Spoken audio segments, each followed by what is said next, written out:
Siré, je rappelle que vous êtes économiste, homme de médias et directeur de la radio Convergence FM et président du think tank Africa Worldwide Group. Vous savez bien qu'en décembre, une élection présidentielle a eu lieu en Gambie. Le président Jammeh a perdu l'élection et a reconnu sa défaite avant de revenir sur sa décision.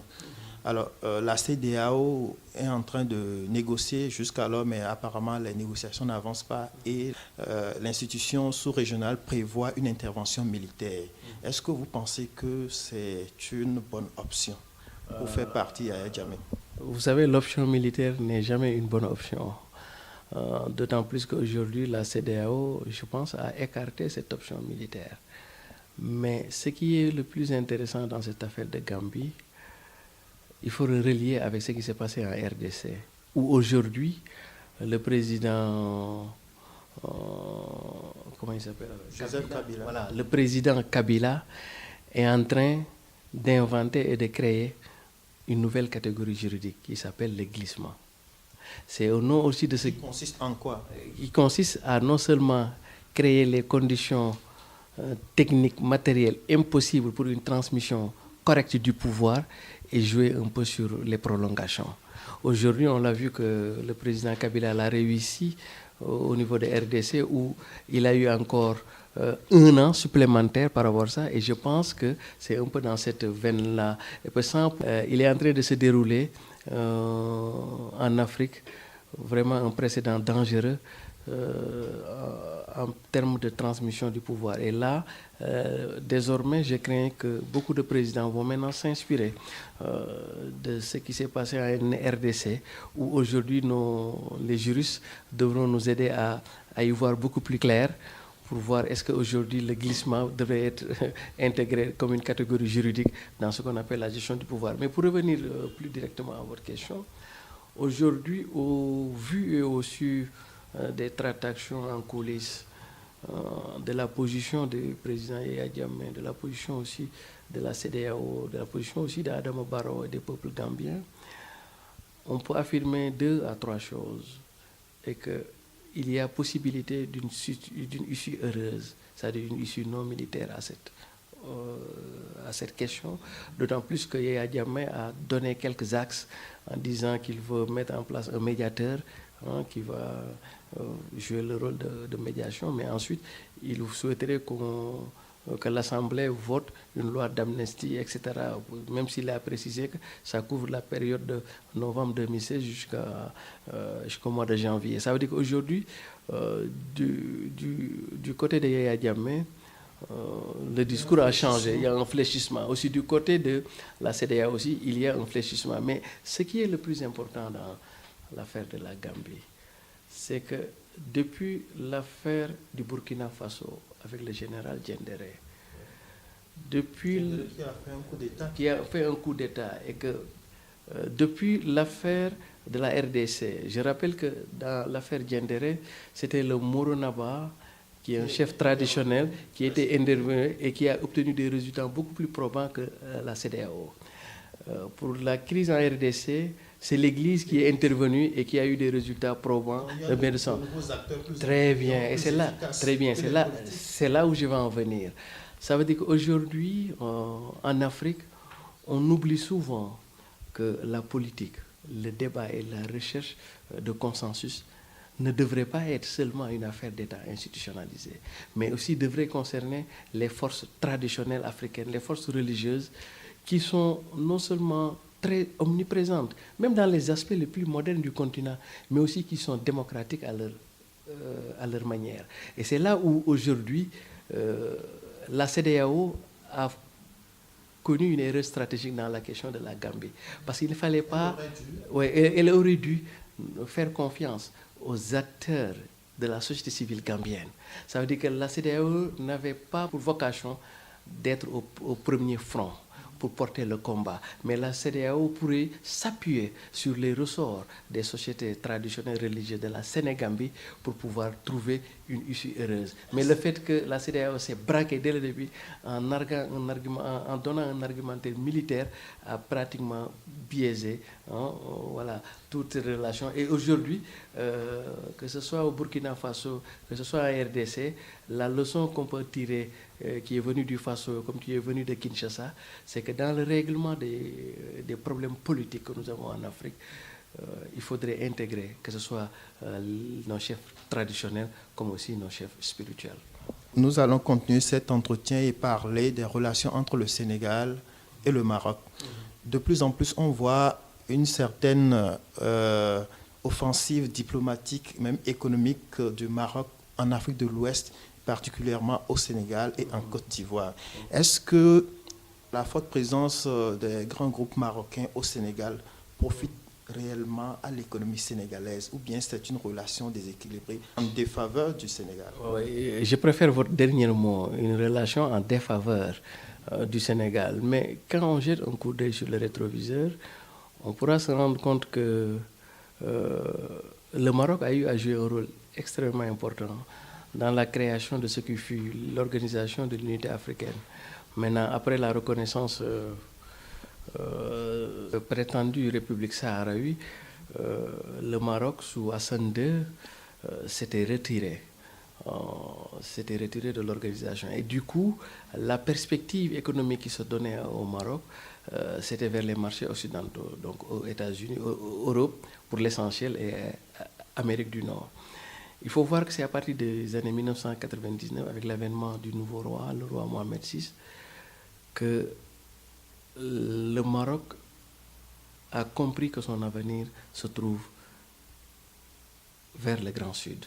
Avant, on avait une stratégie du Grand Large qui prenait la Méditerranée et allait en Occident. Aujourd'hui, le Maroc a compris que sa stratégie et sa survie économique dépendaient en grande partie de la stratégie de la steppe et du savana, et de la savane, la stratégie de la savane et du steppe, et ils ont venu un peu en Afrique. Maintenant, le Sénégal, du point de vue de ses relations historiques, séculaires, très important avec le Maroc. Ce pays-là, le Sénégal, joue un rôle très important dans la relation, dans la stratégie globale du Maroc vers le Grand Sud. Aujourd'hui, le Maroc a fait du Sénégal un relais très bien dans sa relation, dans sa projection vers l'intérieur. Ce qui fait qu'aujourd'hui, c'est à partir de Dakar que les capitaux marocains ont essaimé dans la zone IOMOA. C'est à partir aussi de Dakar que les capitaux marocains ont essaimé vers les pays d'Afrique centrale. Et aujourd'hui, c'est à partir de Dakar aussi que les capitaux marocains ont essaimé vers ce qu'on appelle l'Afrique anglophone. Et aujourd'hui, la stratégie marocaine est vers les marchés lusophones. Ça veut dire que Dakar a toujours joué un rôle de pont, un rôle de relais de croissance par rapport à l'économie marocaine. Maintenant, pour revenir de manière un peu plus prosaïque, un peu plus directe sur votre question, c'est qu'aujourd'hui, du côté du Maroc, on a une stratégie pensée, bien réfléchie, alors que à long terme, aussi bien à moyen, court et long terme, alors qu'au Sénégal, on n'a aucune stratégie par rapport au marché marocain. Voilà la seule différence. Et Dieu sait que pourtant, il y a énormément de perspectives qui sont extrêmement intéressantes par rapport à l'agriculture de manière globale. Parce que vous connaissez le Maroc, voilà. Vous y avez habité pendant quelques années. Très bien. Non seulement j'ai résidé au Maroc, j'ai travaillé au Maroc, et mes amis m'appelaient le plus marocain des Sénégalais. Donc je pense qu'au nom de cette casquette, j'ai pu aussi attirer l'attention de mes frères marocains pour leur dire un peu de compléter la stratégie qu'ils ont en Afrique. Parce qu'aujourd'hui, de plus en plus... Pas compléter, c'est aux Africains subsahariens de réagir, de proposer. Non, là chacun tire... Voilà, là, je regarde vraiment du côté du... Voilà, là, je regarde vraiment du côté du Maroc pour dire que de plus en plus, il y a une certaine perception qui est en train de se construire sur le continent par rapport aux capitaux marocains. Aujourd'hui, de plus en plus, les gens les comparent par rapport aux Chinois, à la stratégie chinoise, où c'est essentiellement une stratégie d'accaparement, d'acquisition, etc. Alors, si mes mes frères marocains veulent diluer un peu cette perception, il va falloir tisser aussi des liens culturels. Ça veut dire que le processus de conquête des territoires et des parts de marché devrait aussi être accompagné par un processus d'échange de biens et de services culturels. Parce que l'Afrique reste fondamentalement un peuple de culture et de civilisation. D'autant plus que par rapport à l'offre vraiment abondante, j'allais même dire surabondante qui va venir dans ces pays-là, la différence ne va pas se jouer en qualité de l'offre, mais la différence va se jouer en qualité de feeling, en qualité de quelque chose de beaucoup plus soft, de beaucoup plus relationnel sur le continent. Et ça, c'est, disons, une recommandation que je voulais faire un peu par rapport à mes frères. Mais pour revenir aux pays africains, aujourd'hui, on est dans une compétition globale, ouverte, et à la décharge du Maroc. Quand les marchés sont là, il faut aller les conquérir. Maintenant, c'est à nous de voir, est-ce qu'on veut rester seulement l'enjeu des autres ou on veut devenir un véritable acteur. Mais aujourd'hui, quand on revient sur votre question, la relation économique entre le Sénégal et le Maroc, on se rend compte que le Maroc est acteur par rapport à ces relations et nous sommes restés des enjeux.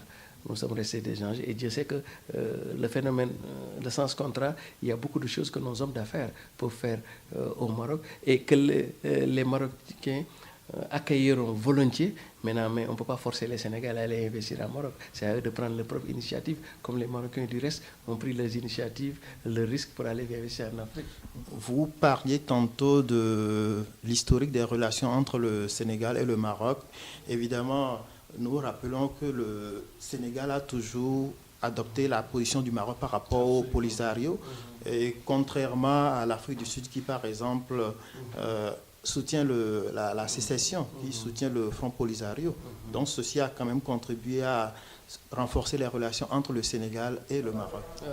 Tout à fait. D'ailleurs, je voulais juste apporter une petite information. Ça veut dire que le Sénégal a eu toujours une position très claire sur la question du Polisario. En tout cas, voilà, en tout cas, le gouvernement sénégalais. Et je me rappelle à l'époque, il n'y a que sous Ibrahima Fall, qui était un ancien ministre des Affaires étrangères, et d'ailleurs c'est même ce qui lui a valu son poste à l'époque, qui avait un peu mis du sable dans la machine par rapport. Mais officiellement, depuis très longtemps, la position du Sénégal est pour une continuité du territoire marocain dans le sud. Et d'ailleurs, au niveau même du retour du Maroc au niveau de l'Union africaine, le Sénégal a toujours porté ce combat-là et qu'aujourd'hui, l'Afrique gagnerait un retour du Maroc dans l'échiquier, dans l'organisation de l'unité africaine, que de pouvoir entretenir encore cette relique de l'histoire coloniale qui est la question du Polisario.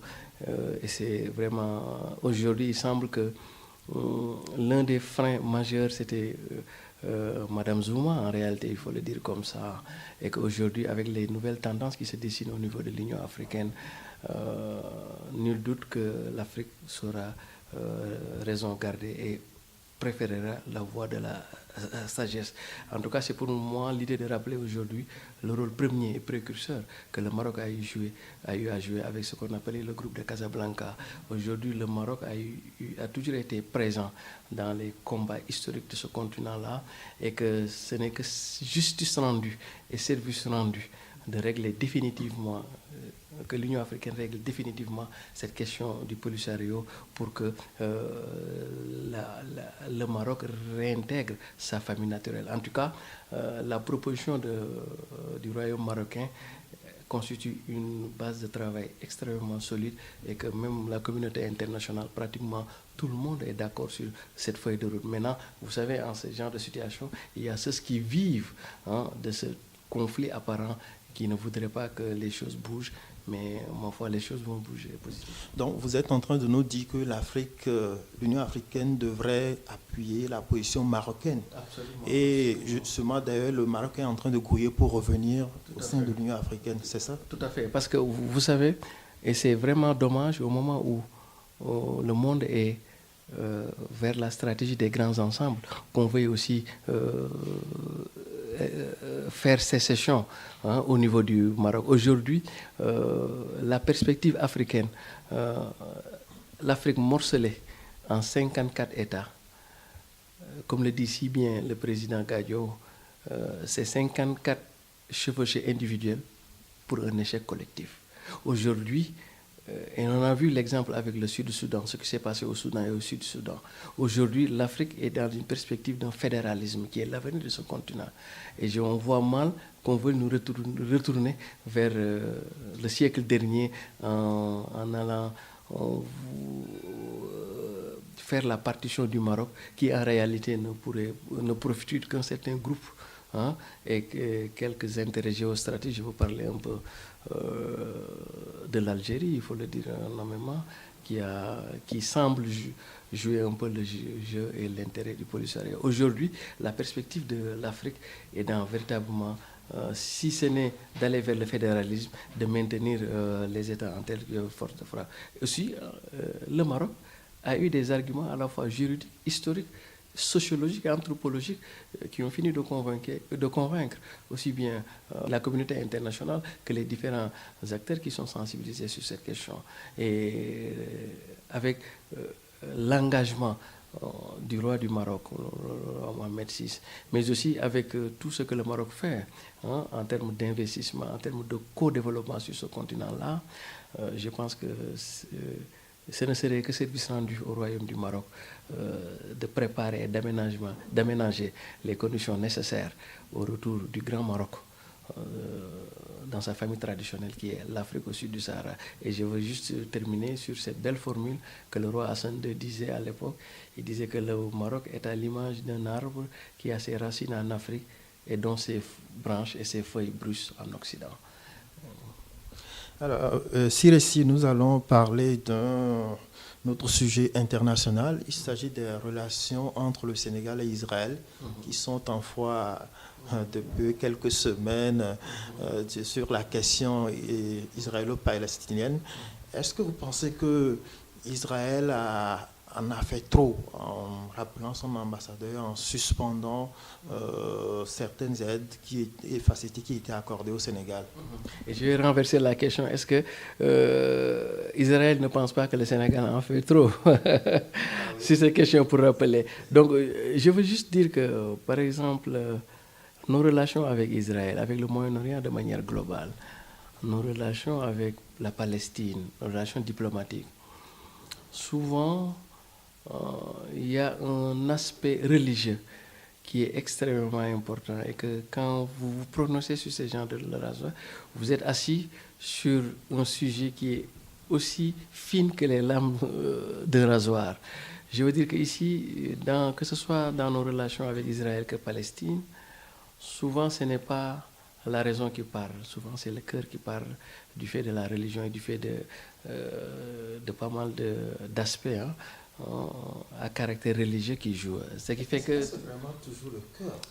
C'est toujours. Il n'y a pas de raison pour ça que le Sénégal. Non, ça veut dire que il y a au Sénégal disons la communauté musulmane de manière globale qui a pris une décision très tranchée sur cette question-là, et que même si c'est des questions d'ordre économique, on la ramène aux faits religieux, qui fait qu'aujourd'hui il y a comme qui dirait entre guillemets une certaine dictature qui faisait que Israël c'est toujours la bête, c'est le diable, et que Palestine c'est etc. Donc sans pour autant, très bien, sans pour autant, et puis ce qui est vrai aussi quelque part. Mais si je reprends Charles de Gaulle à mon propre compte qui disait que les États n'ont pas d'amis, les États n'ont que des intérêts, il va falloir mettre un peu sur la balance pour voir voilà qu'est-ce que Israël nous rapporte sur le point économique au point qu'on peut s'en priver de sa coopération. Ça, c'est l'État qui en fait. Mais là où je voulais juste intervenir sur cet aspect-là, c'est l'ambiguïté de la position de la diplomatie sénégalaise sur ces questions. Bon, pour tantôt, on parle de fierté nationale, d'orgueil, etc. Mais aussi, tantôt, il n'y a pas une certaine lisibilité. Ça veut dire que la démarche n'est pas linéaire sur toute la ligne, quoi. Des fois, pour autant, on peut invoquer sur des questions précises qu'on ne va pas vendager notre dignité, mais aussi sur d'autres questions, je pense qu'il y a une réflexion et des débats à faire. Donc, il manque une certaine cohérence sur les principes de position.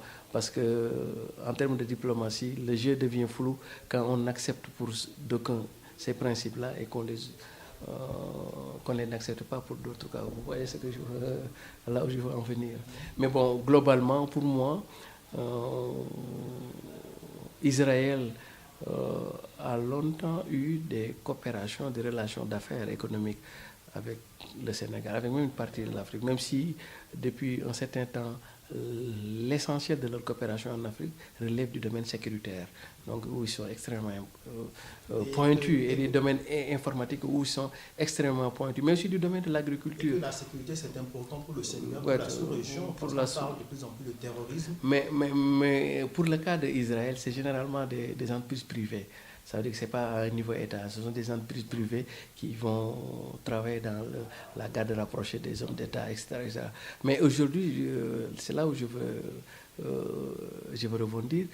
Sur le plan de l'agriculture, Israël a développé des technologies très avancées, parce que n'oublions pas qu'au niveau du Proche-Orient, l'un des défis majeurs à côté de la question religieuse, mais c'est aussi la gestion de l'eau, gestion de la rareté.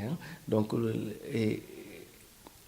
l'environnement et l'écosystème est extrêmement difficile en termes de ressources. Et puis, il y a le problème. Donc, pour dire qu'Israël a développé des technologies très avancées en termes de maîtrise de l'eau. Aujourd'hui, cette technologie-là est en partage sur le plan africain. En tout cas, ça revient aux autorités publiques de pouvoir mettre dans la balance. Souvent, on dit que les peuples peuvent avoir des amis, mais les États n'ont pas d'amis, ils n'ont que des intérêts, comme le disait si bien le général Charles de Gaulle. Siré, je vous remercie. Ce n'est plus qu'on vous remercie. Je rappelle que vous êtes économiste, homme de médias, directeur de la radio Convergence FM, la radio panafricaine, et vous êtes également le président du think tank Africa Worldwide Group. Avec vous, nous avons fait le tour des questions économiques, des questions diplomatiques, géopolitiques, des questions internationales, et nous vous remercions d'être venu. Le plaisir est partagé.